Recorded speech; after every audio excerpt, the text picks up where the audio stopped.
Bonjour à toutes et tous. Good afternoon, everyone. Thank you for being here today.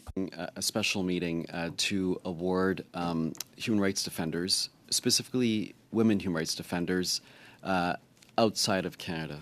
And we're so happy to have our guests, our awardee, and members of Parliament here today. This is the 32nd meeting of the Subcommittee of International Human Rights. We are doing this in the hybrid format through Zoom and in person. Today, we will be honoring three awardees. Le premier, c'est Aisha Hajara. The first, Aisha Hajara Almas. Lamiza. And third is Alexandra Matvichak. I'll be speaking a bit about them and their courage and bravery. As chair of the Subcommittee of International Human Rights on the Standing Committee of Foreign Affairs and International Development, I want to thank everyone for being here today. Whether you joined us in person or by Zoom, or are watching this broadcast, merci d'être ici.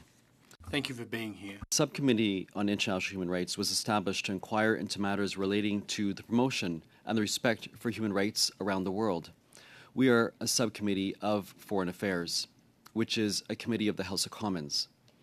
Here in this committee, we are consensus-based. We have members from all parties represented here. We take witnesses, we discuss issues, we issue reports and recommendations to government for action and change. From this committee has come a number of studies. We've studied the case of the Uyghur, very recently around Tibet residential schools. We've also looked at the situation in Haiti recently, the situation of women globally, and specifically in Afghanistan, Saudi Arabia, and Iran. We've done a number of studies. Tout au long de session, Throughout the session, we've heard statements from numerous witnesses from countries across the entire globe concerning many injustices and human rights violations. and their invaluable work, the sacrifices they've made to defend fundamental rights of others, oftentimes at great personal risk. Rights defenders themselves are often targeted, and it's for this reason that our committee, has decided to highlight the important work of women specifically who are operating in the human rights field. Women oftentimes face extra challenges that men don't. They face the challenges of gender-based harassment, intimidation, and violence. This subcommittee has met several human rights champions and knows of many women human rights defenders. It was challenging to choose three women who actually merit and deserve this award, which is conferred by our committee year after year. But after careful consideration, we have unanimously agreed that the women we're recognizing today are a testament to the immense sacrifices made to defend the human rights of others. Today we're honoring three remarkable women, one of whom is with us by Zoom. First is, and joining us today, is, pardon me, I'm mixing up my notes.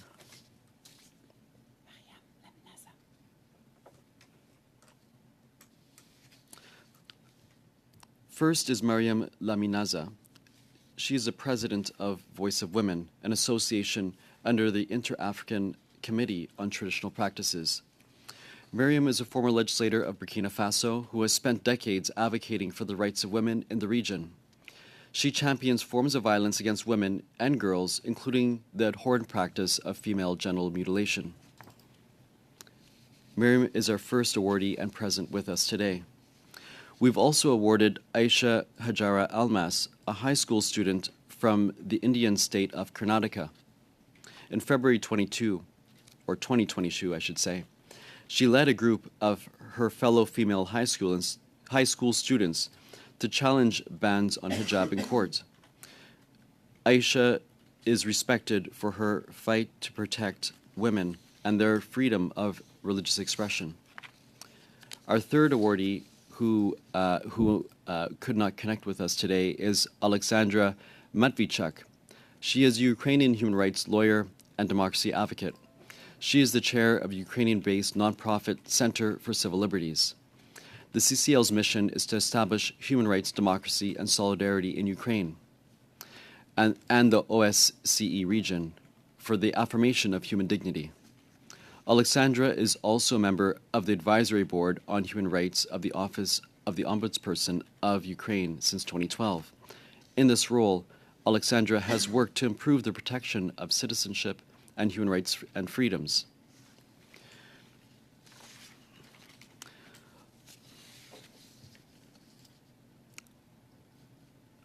I'd like now to pass the floor to Miriam, who has joined us from Burkina Faso.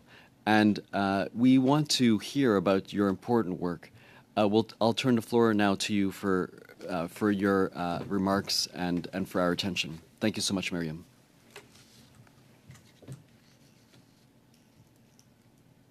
Thank you, Mr. Chairperson. Yes, good afternoon, everyone. Mr. Chairperson of the Subcommittee, members of the committee. Before I make my opening remarks, I'd like to express my thanks to the Chairperson of the Subcommittee on International Human Rights of the Standing Committee on Foreign Affairs and International Development, as well as all of his fellow stakeholders for thinking of me. And out of solidarity to my female counterparts, I'd like to congratulate the other heroines on their choice, no doubt justified by their commitment and devotion to promoting women's rights, not only in their respective countries, but throughout the entire world. My name is Mariam Lamisana from Burkina Faso, a country in Western Africa. My country has a population of 21 million people, 52% of whom are women. However, bear in mind that the schooling rate for girls is 87.5% in 2019 and 2020, and the infant mortality rate thankfully fell from 65% to 30% between 2020 and 2021.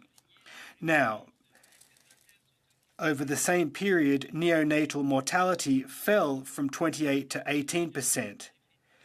But there are the other socio-cultural considerations that factor in when it comes to the prevalence of child marriage, female genital mutilation and violence against children, femicide, rape, and the consequences which are disastrous for the lives of women and children. As far as female genital mutilation is concerned, thanks to the combined efforts of the state, civil society, technical and financial partners, and a number of traditional and religious leaders, the prevalence of this practice among children aged 0 to 14% nationwide is currently 11%, according to an ongoing multi-sectoral survey. This prevalence attests to the enormous progress made. However, concerted effort must be made in order to completely eradicate female genital mutilation and achieve zero tolerance. I'd remind you that this practice has caused and continues to cause serious harm to the sexual and reproductive health of thousands of girls and women across the country and has brought grief to many families. By way of illustration, I recall the horrible situation experienced by the niece of one of my school friends. This niece was disabled for the remainder of her life due to the excision performed by her paternal aunt without her parents' consent. This was revolting to me. Faced with this tragedy, I struggled to understand whether this practice had any justifiable basis. Finding no answer to this, either from my family or from society at large, I made the choice to put an end to this practice. This deep-seated conviction was all the more keenly felt throughout my professional life, and that gave me the opportunity to implement the recommendations of the national seminar held in May 1988 on excision in Burkina Faso. Indeed, this historic seminar was the starting point for national awareness building regarding the need institutionally to combat excision. And this culminated in the adoption of the Anti-Female Genital Mutilation Act in 1996. It was my responsibility as its first permanent secretary to combat this practice of excision. And we waged this fight by setting up programs in offices throughout the country. My involvement in the fight against the practice of excision has helped demystify the subject, which for a very long time was considered taboo to do so in my country. This demystification has made it possible to involve traditional, religious and political leaders as well as numerous civil society organisations advocating for the elimination of this practice. It is thanks to this collective effort that Burkina Faso has seen a drop in the rate of prevalence to 11% among children aged 0 to 14, and has made Africa a global leader in this fight against FGM. We are motivated by the desire to see the complete eradication of female genital mutilation and other forms of gender-based violence with the help of other stakeholders and advocates and technical and financial assistance of a number of partners. We have set up a national framework for action in the form of the Voix des Femmes, Voices of Women. It's a non-governmental organisation. It's one of the key players in promoting an end to violence against women and children in Burkina Faso. It has set up an office in Ouagadougou for the prevention and holistic management of violence against women and children. It's one of a kind in my country, and it's a national benchmark in the prevention of gender-based violence and the care of the victims thereof. I am the president of the Inter-African Committee on Traditional Practices Affecting the Health of Women and Children at a regional level. It's an organisation that brings together 29 African countries and 17 affiliated countries from Europe, America and Asia. It was in that capacity that I, along with other members of the board, made a major contribution to mobilising heads of state and the governments of 29 member countries, as well as the first ladies of those countries, to shine the spotlight on the practice of excision when it comes to public policy. We continue to mobilise stakeholders in the fight to eradicate this scourge. At an international level, my commitment and that of other stakeholders led to the adoption of the historic resolution ARES 67-146 of December 20, 2012 by the United Nations General Assembly, which calls on the global community to step up the fight against female genital mutilation. This relentless work over some 30 years of my life was also fueled by the collective commitment and undertaking enthusiasm of other staunch advocates, grassroots and social mobilisation, and the sheer political will demonstrated by various leaders. In other words, a chain of national and global solidarity around the world in the fight against female genital mutilation. The merits of this commitment at a national, regional and international level has been recognised by the United Nations Population Fund in Burkina Faso through the institution of the Mariam Lamizana Award. The purpose of this prize is to celebrate the excellence of media communications of all kinds and to encourage journalists and bloggers in their fight against female genital mutilation. At this point, I'd like to reiterate my sincere thanks to the chairperson of the Subcommittee on International Human Rights of the Standing Committee on Foreign Affairs and International Development for the initiative of undertaking this study and recognising the international champions of human rights, which sets out to value and honour our work by way of this award. Beyond this award, this recognition is a call worldwide to stay the course and continue this fight until zero tolerance is achieved in Burkina Faso, in Africa and throughout the entire world. And that is my undertaking to mobilise the entire civil society remains unwavering so that all parts of society become activists in the fight to prevent violence against women in Burkina Faso. The coming years will be crucial for this mobilisation in my country. Burkina Faso is coming to grips with an unprecedented security crisis, violence against women and girls continues to be present in the form of physical, sexual and psychological violence, domestic violence, assault and battery, psychological violence, sexual exploitation, female genital mutilation and child marriage, with negative ramifications for psychological, sexual and reproductive health, particularly for the over 2 million internationally displaced persons, 58.42% of whom are children, 23.97% are women, and 17.61% are men, currently living, coming to grips with the humanitarian crisis with all of the ramifications that entails.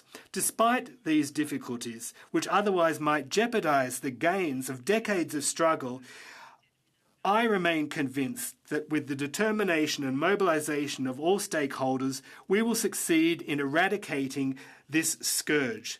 In closing, I'd like to reassure you that my commitment to the well-being of women and children is a commitment that over years has become an integral part of my life and will remain so for my entire life. When it comes to the rights of women and children, they are the lifeblood of all human society, and no sacrifice is or will ever be too much. Vive la solidarité, vive la coopération. Thank you very much. Merci, Miriam, and merci pour... Thank you very much, Miriam. Thank you for your courage. Thank you for your commitment, your engagement in the fight for women and children's rights, women and girls' rights. And we salute what you've done and the changes you've made to make the lives of women and girls better. We hope that you continue to inspire people in your region and country. I'll now turn the floor to our Vice Chair, Mr. Arnold Viersen, MP Arnold Viersen, for remarks for 3 minutes. And please, Mr. Viersen. Thank you, Mr. Chair. It's an honor to be able to honor these 3 human rights champions and witnesses that have presented at our, and to witness the presentation of our award to these individuals. In a world full of conflict and exploitation, it's truly exceptional when people dedicate their lives to fighting for the rights and freedoms of others and seeking to leave this world a better place than when they came to it. Today, Canada's Subcommittee on International Human Rights recognizes these 3 very special people, and our committee is unique in that we aim to leave our political affiliations at the door and work together to uphold the international human rights. So on behalf of the Conservative Party and His Majesty's loyal opposition, I want to express our sincere gratitude for your bravery, courage, and tireless work. Daily, you risk your reputation, your freedoms, your livelihood, and your safety, and you continue to do this work in an ever-increasing hostile world. Miriam, your lifelong commitment to the women of Burkina Faso is exceptional. Spending your life as a pioneer in the fight against female genital mutilation, Miriam, we are happy to celebrate for you and your tireless work and I would also like to highlight the work that the UN has done in naming an award after you. This award goes to journalists and communicators who are most active in promoting and eliminating FGM. Keep up the good work, Miriam. I'd also like to thank Aisha. She's been working for religious rights in India, and over the past few months, I've received petitions signed by thousands of Canadians highlighting the growing threats that Muslim and Christian minorities are facing and how they are subject to planned and targeted threats, assaults, sexual violence, and killing. I want to thank you for your work in advocating on behalf of those and others and their religious freedoms. It's an ever-growing concern, and I will continue to raise the rights of minorities in India in our parliament. And as of the invasion of Ukraine continues, it's important to remember the toll that it takes on civilians. Alexandria, I would like to thank you for the work that you're doing in securing the well-being of Ukrainians during these unprecedented times. I'd like to thank you and highlight your commitment for the safety of women and children in the world today. These are some of the most vulnerable groups. We know that during war and conflict, women and youth are often at increased risk of exploitation. Now that millions of women and youth have fled Ukraine, we know that human traffickers have been targeting them. And I've raised this issue in our parliament, and I want to again thank you for your work to protect and uphold the rights and dignity of these vulnerable in your country. So to all of you, on behalf of the official opposition, I want to congratulate you on receiving this distinguished recognition, the Women Human Rights Defenders Award. Your tireless commitment to uphold the God-given human rights and dignity around the world is admirable and extraordinary. It's an inspiration to us. Thank you. May God continue to bless you in your work. Thank you, Mr. Chair. Thank you, MP Verson and Vice Chair of our committee for your remarks. We have one of our awardees was actually in flight. At the beginning, her flight was delayed, but she has since landed and is now with us. So, in addition, en addition de Miriam. Now, in addition to Miriam Lamizana, with us today, Alexandra Matvichuk, who I mentioned earlier is a Ukrainian human rights lawyer and democracy advocate. She's the chair of the Ukrainian-based nonprofit organization Center for Civil Liberties and has been a member of the advisory board on human rights for the Office of the Ombudsperson of Ukraine since 2012. She's joining us just after landing, and with permission of the members in the room, we'll not have interpretation for this. Normally, all of our proceedings must have interpretation, but we're exceptionally doing this just for you. This is very exceptional. I don't know if you know how exceptional this is. Without further ado, I'd like to open the floor to Ms. Matvichuk, please, for your remarks.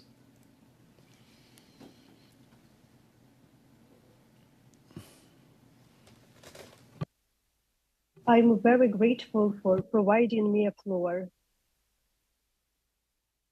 I'm a human rights lawyer, and I have been applying the law to defend people and human dignity for many years.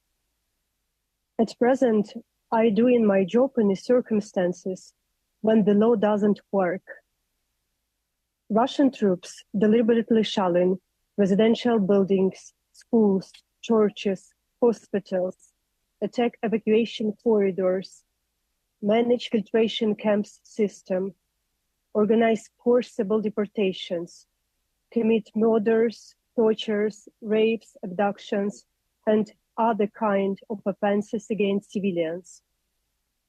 And entire international system of peace and security can't stop this. We document a lot of human rights violations against women and children particularly. But I know from my own experience, when you can't temporarily rely upon on the legal instrument, you still can always rely upon on the people. And I'm very grateful for all solidarity and support which we received from people from different countries of the world, and especially from Canada in this difficult time of Ukrainian history.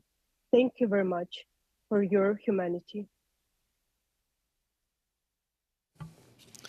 Thank you so much, Ms. Matvichuk, for being here, and we appreciate you being present despite the circumstances, and respect the work that you're doing for the rights of women and all people in your space and region of the world. I'll now pass. Je vais donner la parole. I'll now hand the floor over to our second co-chair, Member of Parliament Alexis Giuseppe. Thank you very much, Mr. Chairperson. There are times when you realise just how important political engagement really is. The fight for democracy, the defence of human rights is, without a doubt, one of those occasions.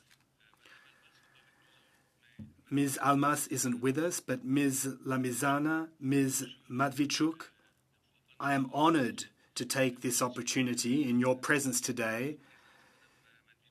Ms. Lamizana and Ms. Matvichuk, of expressing my gratitude and admiration for the work that you have done in recent years. My admiration, I'd like to underscore that. It takes a lot of courage to do what you are doing, what you have done. The road to justice and democracy is long and full of obstacles. It is a struggle that never really ends. But your victories, each and every one of them, deserve acknowledgement. I would therefore like to thank you for attending this afternoon's meeting of the Human Rights Committee and to offer you my sincerest congratulations on my own behalf and on behalf of the Bloc Québécois. Once again, I'd like to stress this. What you do is not only important, it's crucial, it's vital, it's imperative for those populations that you protect, who you respect, and without you, the world would be a worse place. You improve the plight of people by fighting for the plight of those you are standing up for. And this award that you are receiving is perhaps very little, but a token, but it's important as a symbol to underscore all the hard work that you do. You are role models to be emulated. Let's never forget that. When this kind of award is presented, well, this deserves to be publicized. And at the end of the day, there are young women, young girls, boys who will see you as role models and want to walk in your footsteps. And they are the future of human rights advocacy. And you have set out that path for them. You have made that work possible for them going forward. I'd like to thank you from the bottom of my heart. I'd like to thank you once again. Please don't give up. If you ever need the support of the Bloc Québécois, of parliamentarians, will always be there by your side to support you. Merci, Monsieur Brunel-Duceppe. Thank you very much, Mr. Brunel-Duceppe, for those very touching remarks. And now we'll continue with the representatives from the New Democratic Party. Miss Heather McPherson, MP Heather McPherson. Thank you, Mr. Chair. Well, first of all, I just want to say thank you so much to the leaders that we are celebrating today. Thank you for being here. Thank you for sharing your words with us. I'm a mother of a young girl, of a daughter, and your work that you have done just warms my heart, and it makes me think about the world that I want for my daughter, and the work that you have done to make this a better world for my daughter and for all women and girls around the world is vitally important. I'm inspired by your resilience. I'm inspired by your bravery as you stand on the front line fighting for equality in India, in Ukraine, and in Burkina Faso. We all know, I sit as the Foreign Affairs critic for the New Democratic Party, but we all know in this committee, in the Foreign Affairs Committee, in the House of Commons, that women's rights are under attack around the world. We're witnessing the rollback and the reversal of hard-won gains on gender equality across the globe. Democratic institutions are facing grave threats, and civic spaces continues to narrow. There is a rise in gender-based violence, including online harassment, and reduced access to sexual and reproductive health rights. This is happening in countries like the United States, Poland, around the world. Women's rights are human rights, and we must ensure that those rights are always upheld. We must ensure women and girls are included in decision-making, that their voices are heard, and that we are actively addressing and eliminating the barriers which continue to widen the inequalities faced by women and girls. I want to thank you for your fight and guarantee and share with you that I will continue to fight for the protection of women's rights defenders and ensure that women and girls are at the center of all of the work that I do in Parliament. Congratulations again to you all. Thank you. Thank you, MP McPherson. And as chair, despite the fact I'm from the governing party, I am here to chair and be neutral. So I will give the floor to a representative of the Liberal Party, and MP Anita Vanderbilt, please, for a few remarks. Thank you. Yes, thank you so much. Merci beaucoup. This is something that our committee has done since 2018, and it is a very high honor because this is a committee that has selected all of you unanimously through every single political party agreeing. And what we hope that this will do for you is that it will validate your work. It will let others see that you are seen in the world, that we do recognize and know the work that you're doing and the difference that it's making. And so that's why I'm very proud that we are able to have you here today. And to you, Mariam Lamizana, to you, Alexandra Matvichuk, and also Aisha Hajira Almas, who wasn't able to join us today. This is the highest honor that our committee can afford. And at a time when we know that there is a global battle between democracy and authoritarianism, when human rights and women's rights are being undermined globally, you are the ones that are the front line. You are the ones that we stand with and beside, because we want you to know how important it is what you're doing and that we appreciate it very, very much around the world. Thank you.